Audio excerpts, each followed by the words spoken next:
Hey, Rock Youth Ministry family, James here, ready to show you a conversation I had with one of our old interns.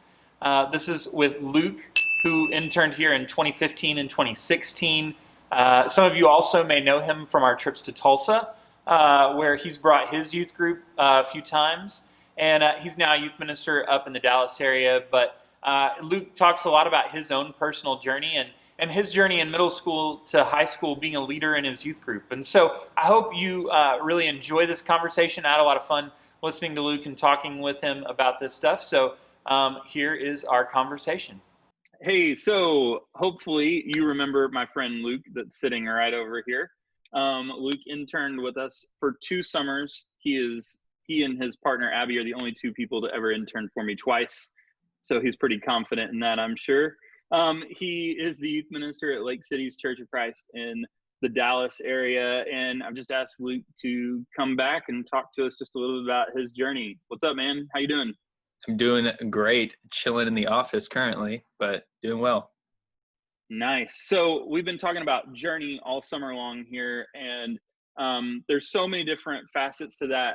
I'm just wondering if you could talk to us a little bit about your journey, especially middle school, high school, and then how it's gotten you to where you're at today. Yeah, so I grew up in a very small youth group, nothing to the size of Brentwood. And so even in that youth group, I still felt like I could get pretty lost pretty easily as a middle schooler. And so I really wasn't that active, as you would say, in middle school. I mean, I showed up for Wednesday, I showed up for Sunday, but participation-wise in events, I went to the summer camps, did all that stuff, but I really didn't, step up and really participate as much to my fullest extent, really until I got to high school. And I think that was because I felt like my voice wasn't worth anything as a middle schooler. I felt looking up to all these high schoolers. I felt, well, these are the guys that are in charge. I'm just kind of here. And so I felt like my voice wasn't as good as their voice. And so moving into high school, though, when I became going into my sophomore year of high school, I was the oldest guy in my youth group. So we had graduated out, all of our guys. So really from my sophomore year of high school until I graduated, I was always the oldest. And so that kind of shaped me a little differently, I think, than if that wasn't the case. I think if that wasn't the case, I probably wouldn't have taken such a leadership role like I did, which really caught the eye of my youth minister, that even started leading me down this path of going into youth ministry and doing these internships for youth groups. And so going into high school, like I said, very small youth group. And so for me to grow that youth group, I had to be, the guy that said, okay, well, I'm going to invite one friend. And then, once I get that friend really enjoying his time with our group, then, okay, well, now we both can use our word and go and get more friends, So we built up, like I said, when I first got there was, I think, 2 or 3 people in my grade. But when we graduated like 15 kids. And that's all just from word of mouth going around school and friends telling friends and those friends telling friends, and just getting that atmosphere of, hey, this is a cool place to be on Wednesday nights. And then if they wanted to come to Sunday activities, they could. And just really being a positive word of mouth was really influential for me. Now stepping into that role is, hey, I'm the youth minister. I can say something is cool, and James knows this. James can say something's cool 100 times, but if it comes from the mouth of a student to another student that something's cool, oh man, that's invaluable is what that is. We can't produce that kind of of hype, as the kids would call it today. I'm too old to be cool, so right, yeah, I'm growing out of it. But yeah, so moving from high school, my journey. I was originally going to try to go and do engineering somewhere. And I was in engineering courses all through high school. And even my engineering teacher in high school, he said, you are too sociable to be in engineering. It is a solitary lifestyle. You work a lot. You don't get to do a ton. and you were too social. And so I was always like, what? Like engineering? I wanted to build roller coasters, design roller coasters. I was like, this is what I'm going to do. Like, I'm still going to have fun with engineering. Well, then it got to my freshman year of college, and I would still go and have lunch with my old youth minister every Tuesday. We would go and have lunch with a group of us that were still in Huntsville.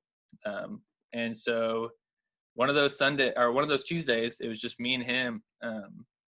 I got there a little bit early, and he was talking to me about, are you excited to continue doing engineering? And I was like, yeah, I'm not really sure still. And he's like, well, if it was up to me, you would be doing youth ministry.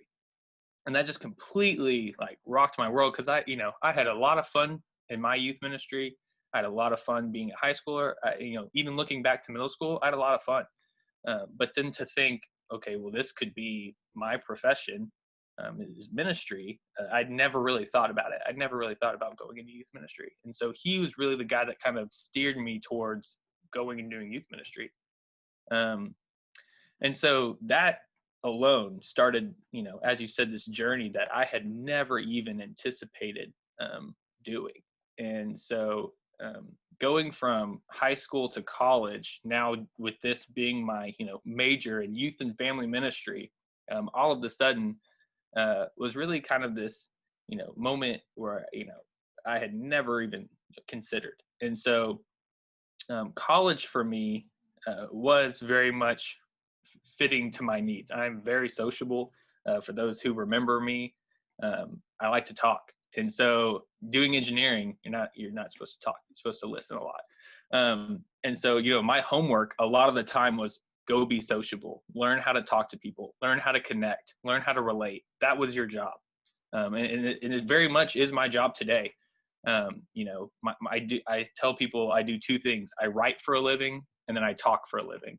I can, and that's really what suits my needs. So, going on this journey of youth ministry, even in college, and then doing all these internships, I interned in San Antonio, interned in my hometown of Huntsville, interned 2 years at Brentwood, and all of them looking very, very, very different from each other. And to me, like I said, grew up very small town youth ministry, where I think that the most that we ever probably had in my youth ministry at one time was maybe 35 on roster, right?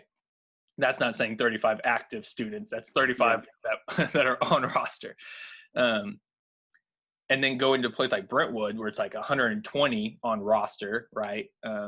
And just a completely different idea of, oh, well, if you're the youth minister, at Brentwood, to go to see students play, football, you may see one student at that game. Whereas in Huntsville, if you go to a Huntsville football game, you're going to see all of your students, because they all go to one high school. They all do the same thing. And so, even coming to the DFW area, if you looked at my roster of kids, almost every other one is in a different school district. Like they're all over the place. So that kind of threw me for a loop as well, where I grew up in very small town youth ministry, and now I'm doing big city youth ministry.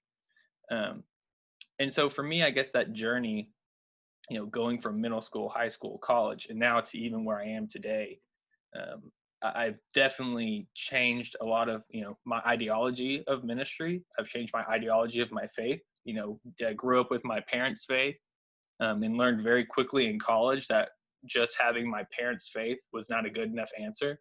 I had to make it mine. And so that's something that I try to force onto all of my students, especially by the time they graduate. It's like, hey, you've gotten through with mommy and daddy faith, but now it's time for you to develop your own.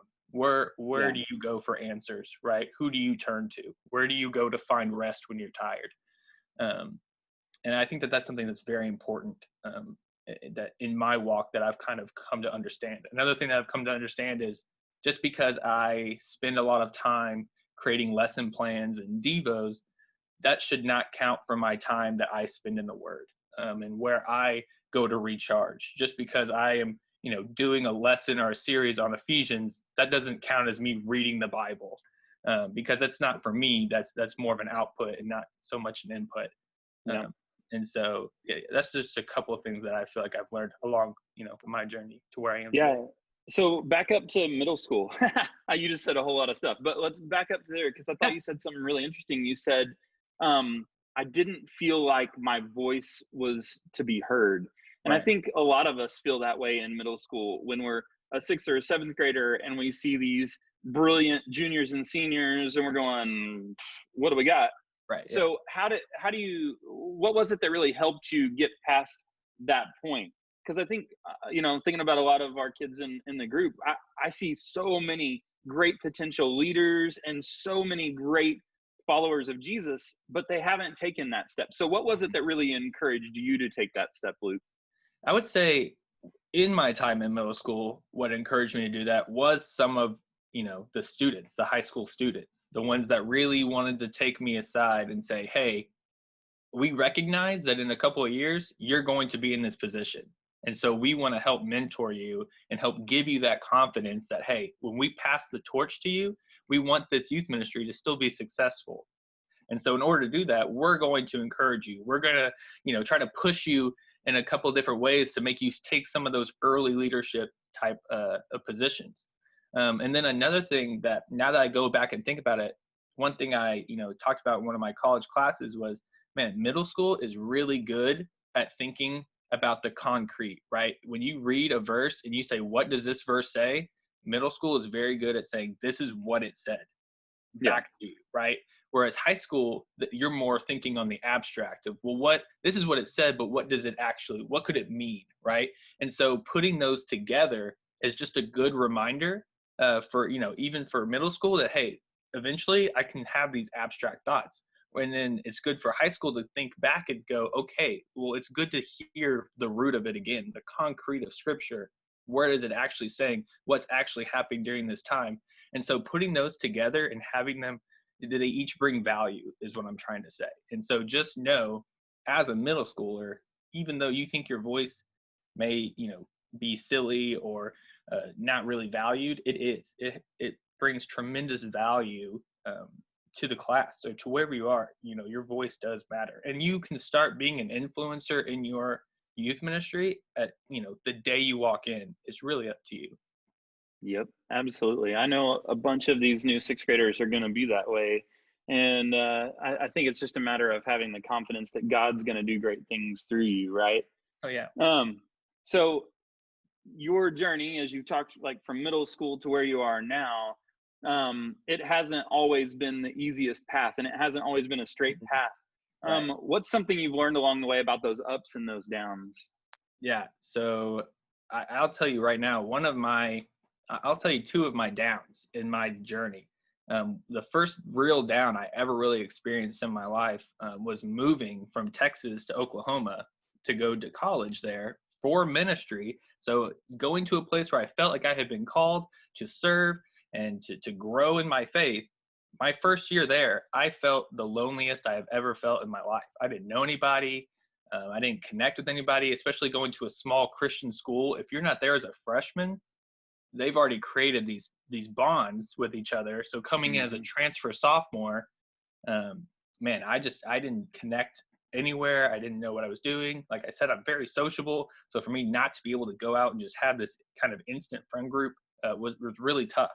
And so in that, I felt like I was kind of driven more to scripture, right? To find a place where I felt like I could really connect. Well, that went back to God.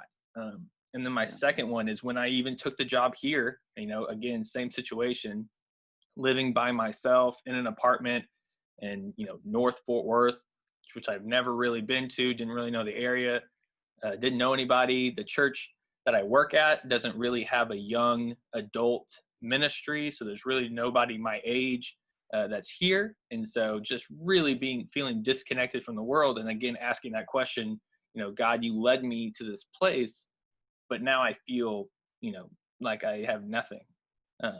And so those two lows really, in both of those times, had a lot of conversation with God, which when I think about all the good times I've had, never really had those conversations of thanks or praise, but it's when I'm in those lows, that's when you have them. That's when you really go, God, what's the plan here? What's really going to happen? And I'm glad that I'm here. I'm glad I went to Oklahoma for college. I'm glad I am at Lake Cities now, but in those times, those lows. But then, with the lows come the highs. And I think that this job has just been a constant high for me, just being a complete learning curve of, like I said, big city ministry compared to what I grew up with, learning to actually, I'm the one holding the reins instead of, maybe James or like a Levi or a Warren that I gotta hang up the phone real quick, that I kind of grew up with. And really saying, okay, well, now you're the youth minister. You make the call and everybody else follows, which can be frightening for those who had me as an intern to say, well, Luke's in charge, is frightening. But yeah, so all that to say is it's been a great learning experience. Like I said, huge learning curve, but I'm excited about where I'm at. Yeah, man. Anything you want to say to the youth group at Brentwood Oaks? Any shout outs? Anything you want to put out there for us? Pretty much shout out to everybody but Paige. But yeah, no, I do miss you guys. It was awesome. The 2 years I spent at Brentwood were my favorite 2, interning. Right. And I think that, not just James, not just David. I remember you, David. But the students there were awesome. They were really good at saying, okay, if we want this youth group to be successful, we understand that is partly our responsibility. And they showed up to events. They helped plan events. They wanted to be involved. They wanted things to go down. And I just think that's awesome. And I hope that continues to happen for Brentwood. And I'm excited for Brentwood Youth Ministry. Awesome, man. Well, hey, thanks for taking a couple minutes to talk to us. We'll catch you later. Thank you.